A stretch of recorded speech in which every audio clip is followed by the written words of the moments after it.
recently, we have witnessed another sustained, brutal and unforgiving assault on the Palestinian people by Israel, in which hundreds of civilians, including 65 children, were slaughtered. The deliberate destruction of homes, media offices, libraries, police stations, the university, the only COVID test centre in Gaza, all breaches of the Geneva Convention. In other words, a war crime. Today we condemn the illegal and ongoing annexation, the illegal seizure of Palestinian lands by the Israeli occupier. Today we condemn the illegal displacement of Palestinian families and communities from their homes and from their land. Today we stand in solidarity with the Palestinian people, and we assert their inalienable right to their homes, to their land, to their homeland, their right to self-determination, a right that can never be extinguished. Today we condemn the Israeli occupation and their illegal settlements. We state loudly, we state clearly that Israel violates international law when it forces Palestinian children, Palestinian women, Palestinian men at gunpoint off their land.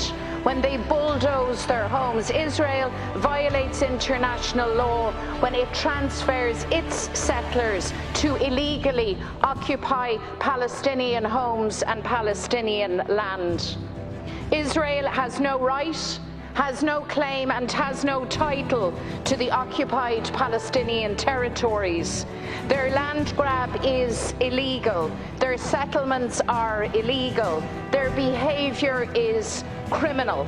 We were all relieved to hear news on Friday morning of a ceasefire in Gaza. After 11 days of absolute bombardment and slaughter, more than 250 people were killed, the overwhelming majority of them Palestinian, including at least 65 Palestinian children. Gaza was subjected to targeted shelling of houses, vital infrastructure like roads, electricity and water networks. But there's nothing new in that. The Palestinian people are forced to live under an apartheid regime. Gaza is an open-air prison enforced by the Israeli occupier. The Palestinian people are subjected to blockades, checkpoints, lack of access to basic amenities like water and electricity. But many ceasefires have there been over the 54 years of Israeli occupation of Palestinian territory. And how long will this ceasefire last until Israel starts stealing Palestinian land again and continuing to commit war crimes and force the Palestinian people to continue to live in absolutely dreadful conditions? A statement from government condemning Israel's abuse of Palestinians is not enough.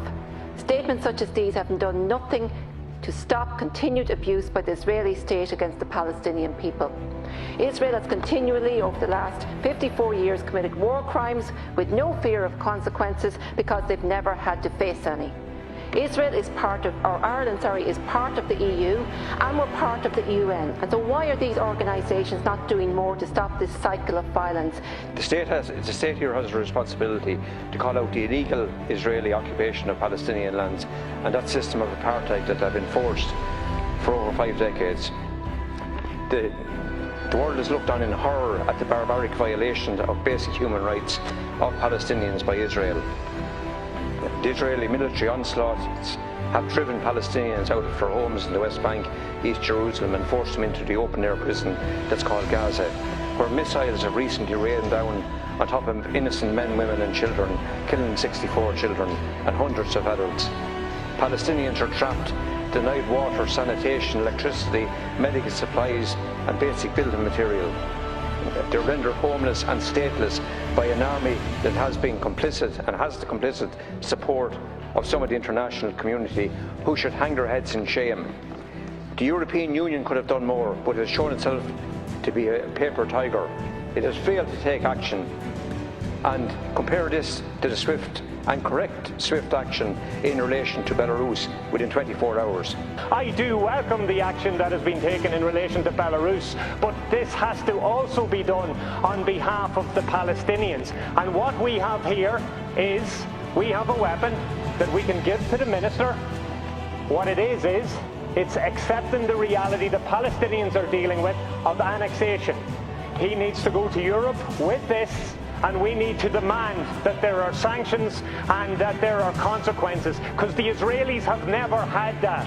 And on that basis, they've been able to deal with the Palestinians, slaughter them and steal land. We need to do to the Israeli state what was done to apartheid South Africa. It has to be made to be seen as a pariah. There have to be consequences for war crimes and international criminality.